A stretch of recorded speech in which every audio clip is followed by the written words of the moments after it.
आम आदमी पार्टी के लिए लगातार बुरी खबरें आ रही हैं। आम आदमी पार्टी के नेता अपने आप को कट्टर ईमानदार बताते हैं, लेकिन जो खुलासे हो रहे हैं उससे आम आदमी पार्टी के नेता मुश्किलों में फंसते जा रहे हैं। राजनीति में आने के वक्त केजरीवाल भ्रष्टाचार के खिलाफ खूब बोलते थे, लेकिन आज भ्रष्टाचार के आरोपों में उन्हीं की पार्टी फंस गई है। दिल्ली और पंजाब में सत्ता हासिल कर राष्ट्रीय पार्टी बनी आम आदमी पार्टी के कई नेता सलाखों के पीछे जा चुके हैं और अब केजरीवाल के खिलाफ भी ईडी एक्शन में है और केजरीवाल भी जेल जाने वाले हैं, इसकी भविष्यवाणी हो चुकी है। केजरीवाल साहब जल्द ही तिहाड़ क्लब में शामिल होने वाले हैं। कब होंगे ये तो आने वाला समय ही बताएगा। केजरीवाल और आम आदमी पार्टी को भी डर सता रहा है कि केजरीवाल कभी भी गिरफ्तार हो सकते हैं, लेकिन इस बार ये भविष्यवाणी किसी और ने नहीं बल्कि केजरीवाल साहब के पुराने कथित साथी ने की, जिसका हमेशा से कहना था कि जो भी मैं पाप की कमाई करता हूँ उसमें एक हिस्से में केजरीवाल जी को भी देता था। तो क्या केजरीवाल साहब ने राजनीति में आने से पहले ही सोच लिया था कि जितना समय मुश्किल में बिताया उसको वो राजनीति में आकर भ्रष्टाचार वर्ग के वसूल कर लेंगे? क्योंकि जितनी तेजी से केजरीवाल साहब ने राजनीति में आने के लिए भ्रष्टाचार की कहानी लिखी, उसे देखकर सुनकर बड़े बड़े ठग भी परेशान हो जाएंगे। हालांकि केजरीवाल साहब के जेल जाने की भी भविष्यवाणी सुकेश ठग ने ही की है अपने लेटर बम के जरिए। क्या कुछ लिखा सुकेश ने अपने खत में, चलिए अब बताते हैं आपको। ठगी के आरोपों में जेल में बंद सुकेश चंद्रशेखर ने जब जेल से ही दिल्ली के मुख्यमंत्री अरविंद केजरीवाल को चिट्ठी लिखी है। केजरीवाल को लिखे हुए खुले पत्र में सुकेश ने आम आदमी पार्टी के सांसद संजय सिंह की हालिया गिरफ्तारी के बारे में कई दावे किए। साथ ही सुकेश ने आम आदमी पार्टी नेताओं पर कई गंभीर आरोप लगाए हैं और उसने संजय सिंह को भूतपूर्व वित्तीय मुनीम कहा है। सुकेश चंद्रशेखर ने इस चिट्ठी में यह भी कहा कि संजय सिंह के बाद अगला नंबर केजरीवाल का है और अब वही तिहाड़ क्लब के गौरवान्वित सदस्य बनेंगे। वर्तमान में मंडोली जेल में बंद चंद्रशेखर ने अपने पत्र की शुरुआत ये कहकर की कि सच्चाई कायम है और केजरीवाल और उनके सहयोगी हाल ही की घटनाओं से डरे हुए हैं। उन्होंने कहा कि सिंह की गिरफ्तारी ने केजरीवाल को बेचैन कर दिया है और उनकी चिंताओं को सबके सामने उजागर कर दिया है।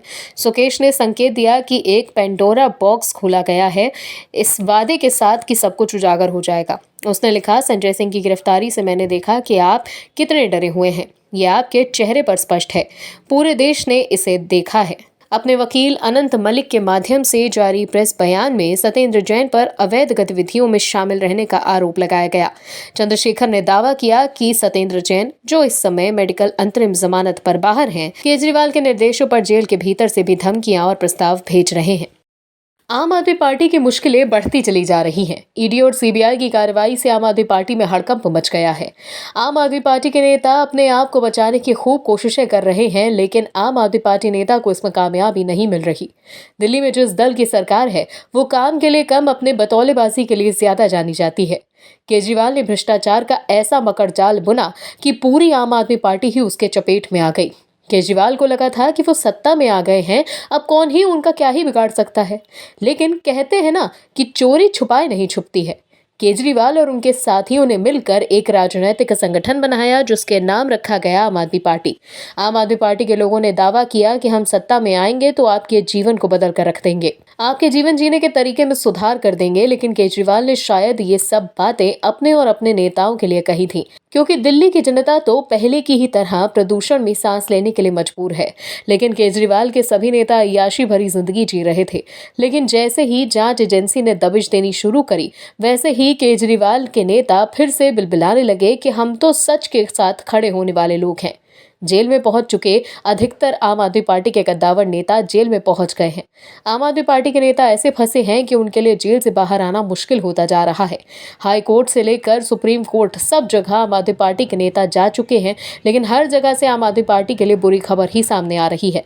कोर्ट ये मानने के लिए तैयार ही नहीं है कि आम आदमी पार्टी के नेताओं से कुछ नहीं किया है। लेकिन आम आदमी पार्टी के नेता ये कह रहे हैं कि मोदी सरकार उन्हें फंसा रही है। पार्टी के बड़बोले सांसद संजय सिंह जेल में बेचैन हैं और बाहर आने के लिए हर तिकड़म भिड़ा रहे हैं, लेकिन उनकी दाल नहीं गल रही। शराब घोटाले से जुड़े मनी लॉन्ड्रिंग मामले में गिरफ्तार किए गए आम आदमी पार्टी के राज्यसभा सांसद संजय सिंह ने जेल से देश के नाम पत्र लिखा, जिसमें उन्होंने कहा कि मुझे खामोश करने के लिए मेरी गिरफ्तारी की गई है। जेल में गुजरते हुए हर दिन के साथ निरंकुश सत्ता से लड़ने की मेरी इच्छा शक्ति और मजबूत होती जा रही है। आम आदमी पार्टी सांसद ने लिखा कि मैंने हमेशा बिना डरे झुके तानाशाह राजा के अन्याय, भ्रष्टाचार और उसके दोस्तों की खुली लूट के खिलाफ आवाज उठाई। मोदी, अडानी, ईडी गठजोड़ ने मुझे फंसाने के लिए पूरी तरह से झूठा और बेबुनियाद मामला बनाया। ईडी सीबीआई को 13 बार दिए गए बयान में दिनेश अरोड़ा ने मेरा नाम नहीं लिया था और अचानक मुझ पर झूठा आरोप लगा दिया। ये समझा जा सकता है कि संजय सिंह ने पत्र में लिखा कि ईडी को मेरे घर से कुछ भी नहीं मिला और वो लोग जा रहे थे, तभी ऊपर से किसी का फोन आया और मुझे गिरफ्तार कर लिया गया। आम आदमी पार्टी जाति धर्म की जगह काम की राजनीति करती है, इसीलिए मोदी जी ने दमन का रास्ता अपनाया है। आम आदमी पार्टी के नेता कोर्ट दर कोर्ट भटक रहे हैं, लेकिन राहत कहीं नहीं मिल पा रही। लेकिन फिर भी आम आदमी पार्टी के नेता खुद को ईमानदार बताकर मोदी सरकार पर निशाना साध रहे हैं। आपने कहावत जरूर सुनी होगी, जैसे को तैसा। केजरीवाल साहब और उनकी पूरी आम आदमी पार्टी पीएम मोदी और भाजपा के लिए राजनीतिक सिद्धांतों को शर्मसार कर देने वाले शब्दों का प्रयोग करते रहते हैं। आम आदमी पार्टी बीजेपी विरोध में इतनी अधिक अंधी हो चुकी है कि वो संवैधानिक पद की मर्यादा से लेकर राजनीतिक शुचिता सभी को तार तार कर देते हैं। लेकिन जब यही घूम कर केजरीवाल साहब और आम आदमी पार्टी पर पड़ी तो पूरी आम आदमी पार्टी बिलबिलाने लगी और कहने लगी कि ये तो हमारा और हमारे नेता का अपमान है। राजनीतिक फायदे के लिए केजरीवाल ने बीजेपी के नेताओं पर झूठे आरोप भी लगा दिए, जिसकी वजह से कोर्ट के आदेश के बाद केजरीवाल ने बीजेपी के नेताओं से माफी भी मांगी है। केजरीवाल और उनकी पार्टी के नेताओं की आदत है कि वो बीजेपी के नेताओं पर खूब आरोप लगाते हैं। आम आदमी पार्टी के नेता पीएम मोदी पर भी अडानी को फायदा पहुंचाने का आरोप लगाते हैं, लेकिन उनके पास कोई सबूत नहीं होता। केजरीवाल पीएम मोदी की डिग्री को लेकर भी पीएम मोदी पर कई आरोप लगा चुके हैं, लेकिन यहां भी केजरीवाल को कोर्ट से झटका ही लगा है। कोर्ट ने मोदी की डिग्री के मामले में केजरीवाल पर 25,000 रुपए का जुर्माना भी लगाया है, लेकिन फिर भी आम आदमी पार्टी के नेता बीजेपी पर निशाना साधते हैं। लेकिन इस बार बीजेपी के प्रहार से आम आदमी पार्टी तिलमिला गई है। दिल्ली में आम आदमी पार्टी और बीजेपी के बीच इन दिनों जमकर राजनीति हो रही है। बीजेपी के नेता आम आदमी पार्टी के साथ साथ मुख्यमंत्री अरविंद केजरीवाल और उनकी सरकार पर हमला बोल रहे हैं। इस बीच जब आम आदमी पार्टी ने बीजेपी पर बड़ा आरोप लगाया है। आम आदमी पार्टी के राज्यसभा सांसद राघव चड्ढा ने प्रेस कॉन्फ्रेंस कर कहा कि बीजेपी पिछले कुछ दिनों से मुख्यमंत्री केजरीवाल के खिलाफ भ्रामक और अपमानजनक सोशल मीडिया अभियान चला रही है। राघव चड्ढा ने कहा कि बीजेपी सोशल मीडिया के जरिए सीएम केजरीवाल की छवि और इमेज को खराब करने की कोशिश कर रही है। उन्होंने कहा आम आदमी पार्टी चुनाव आयोग में इसकी शिकायत करेगी। चड्ढा ने आगे बताया कि आम आदमी पार्टी ने चुनाव आयोग से समय मांगा है। एक चिट्ठी के जरिए आम आदमी पार्टी ने चुनाव आयोग से समय देने की मांग की है।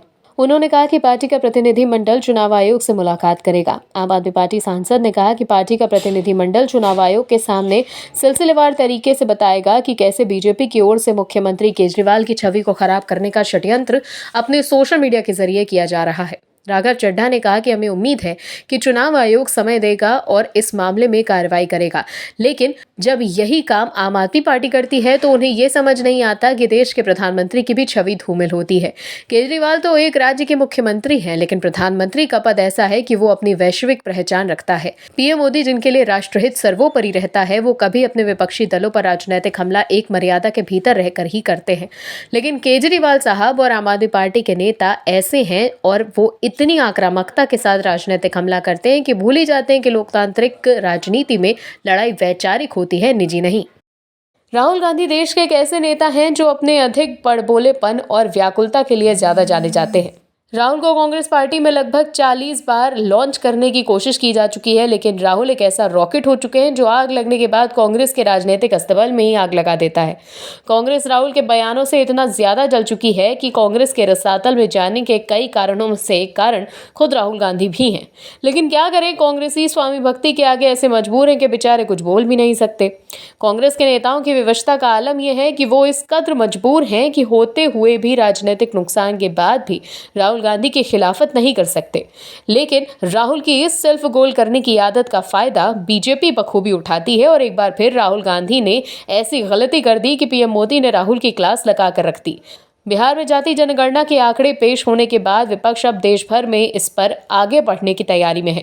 विपक्ष को लगता है कि जातिवाद जनगणना में ओबीसी का आंकड़ा उसके लिए उम्मीद की किरण हो सकता है। बिहार में पिछड़ा और अत्यंत पिछड़ा वर्ग को मिलाकर ओबीसी की कुल आबादी 63% पाई गई है। इस तरह यूपी में भी 55%, मध्य प्रदेश में 45% और कर्नाटक, महाराष्ट्र जैसे कई राज्यों में ओबीसी की आबादी 60% के करीब है। ऐसे में विपक्ष को लगता है कि जातिवाद जनगणना के जरिए वो 60% एकमुश्त आबादी को अपने पक्ष में गोलबंद कर सकेगा। विपक्ष की इस रणनीति की अपनी वजह और उम्मीदें हैं, लेकिन भाजपा भी चुपचाप इसकी काट में लगी है। ये काट है पीएम नरेंद्र मोदी की ओर से 17 सितंबर को ही लॉन्च की गई विश्वकर्मा योजना। इस स्कीम के तहत केंद्र सरकार 18 पेशेवर कामों में जुटे लोगों को टारगेट कर रही है, जिसके तहत वो कामकाजी जातियां आती हैं जो किसी एक पेशे में परंपरागत रूप से जुड़ी हुई हैं। इसमें लोहार, बढ़ई, सुनार, कहार, नाई, नाविक, मल्लाह, माली, धोबी, दर्जी जैसे जातियां शामिल हैं। बिहार की जनगणना के आंकड़ों को भी देखा जाए तो इन जातियों को अत्यंत पिछड़ा वर्ग में डाला गया है। पीएम मोदी ने बैतूल में एक जनसभा को संबोधित करते हुए कांग्रेस पर जमकर निशाना साधा। उन्होंने बिना नाम लिए राहुल गांधी पर भी तंज कसे। प्रधानमंत्री ने राहुल के मेड इन चाइना फोन वाले बयान पर कहा कि कल कांग्रेस के एक महाज्ञानी कह रहे थे कि भारत में सब लोगों के पास मेड इन चाइना मोबाइल होता है। अरे मूर्खों के सरदार, किस दुनिया में रहते हो? कांग्रेस के नेताओं को अपने देश की उपलब्धियां न देखने की मानसिक बीमारी हो चुकी है, जबकि सच्चाई यह है कि आज भारत दुनिया में मोबाइल फोन का दूसरा सबसे बड़ा निर्माता है। राहुल के इसी अधीर रवैये और अज्ञानता के कारण लोग उन्हें गंभीर राजनेता के तौर पर नहीं लेते और तभी वो देश की राजनीति में कांग्रेस की तमाम कोशिशों के बाद भी लॉन्च नहीं हो पा रहे। Bureau report OMH news. और भी वीडियोस देखने के लिए चैनल को सब्सक्राइब करें और बेल आइकन को दबाएं।